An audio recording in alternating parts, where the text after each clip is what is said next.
Hey y'all, welcome back to the Assembly series. I'm doing a series on the 7 assemblies in Hazon, which is Revelation 2 and 3. Remember, these aren't just some old churches. Yahusha is giving us spiritual profiles. Some he praised, some he rebuked, but we all fit into one of these. I'm going to read his words directly, a little at a time, so we can dissect it, and I want to show you how it applies to us today.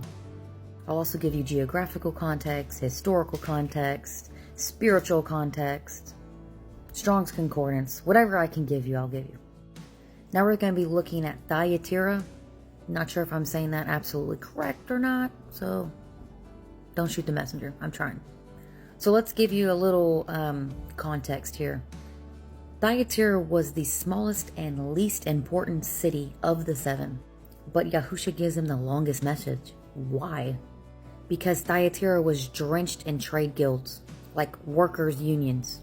So if you're a dyer, a bronze worker, a fabric maker, you belong to a guild. And every guild was tied to idol worship. Monthly banquets were held in the pagan temple, where you ate food offered to idols, followed by sexual rituals that are considered worship. Yes, this is a real thing, guys. And to reject that feast meant losing your income, maybe even your place in society. So the question here wasn't, do you love Yahusha? It was, will you love him even if it costs you everything? Alright, so let's start at verse 18. And to the messenger of the assembly in Thuateira write, this says the Son of Elohim, who has eyes like a flame of fire, and his feet like burnished brass. This is a Daniel 10:5 reference, by the way. So he announces himself like eyes of fire. Why? Because he's about to expose what's hiding beneath the surface. He's going to burn it out. Verse 19. I know your works and love and service and faith and your endurance. And as for your works, the last are more than the first. So Thuateira wasn't dead. They were growing. They had love, service, faith, and endurance. And Yahusha praises them for it. Unlike Ephesus, they hadn't lost love. But love without boundaries becomes dangerous. Verse 20. But I hold against you that you allow that woman Jezebel, who calls herself a prophetess, to teach and lead my servants astray, to commit whoring and to eat food offered to idols. So here's the issue with that. They not only allowed, but they tolerated a false voice. And Jezebel wasn't necessarily her literal name. Yahusha was referencing the Jezebel spirit. This is a seductive, manipulative influence that mixes belief with compromise. She likely had the whispering ear, you can still follow Yahusha and go to the guild feasts. It's just food. It's just culture. Don't be extreme. Don't be legalistic. And who does that sound like today? Anyways, Yahusha calls it whoring. He ain't about it at all. He calls it spiritual adultery. Alright, now let's read verses 21 through 23. And I gave her time to repent of her whoring, and she did not repent. See, I am throwing her into a sick bed, and those who commit adultery with her into great affliction, unless they repent of their works.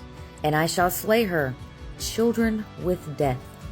And all the assemblies shall know that I am the one searching the kidneys and hearts, and I shall give to each one of you according to your works. So this ain't gentle Jesus in a meadow like these lukewarm Christians want to say. This is Yahusha protecting his bride from poison. He tells us, plain and simple, if you tolerate seduction, I will personally bring judgment. Alright, verses 24 and 25. And to you I say, and to the rest in Thuateira, as many as do not possess this teaching, and who have not known the depths of Satan, as they call them, I am not putting on you another burden, but hold fast what you have until I come. So this is like talking to the ones who refuse to compromise. Yahuwah is saying, I see you, hold that line. Alright, so verse 26 through 29. And he who overcomes and guards my works until the end, to him I shall give authority over the nations, and he shall shepherd them with a rod of iron, as the potter's vessels shall be broken to pieces. As I also have received from my Father, and I shall give him the morning star. He who has an ear, let him hear what the Spirit says to the assemblies. So those who refuse seduction now will rule with Yahusha later. Remember, his 1,000-year millennial reign, the ones who are set apart will rise up with him, become incorruptible, and will become priests with him. But I have a whole other video on that. But what he is promising us is this: authority, strength, and the morning star, which is himself. So I really want you to ask yourself this question and truthfully answer it.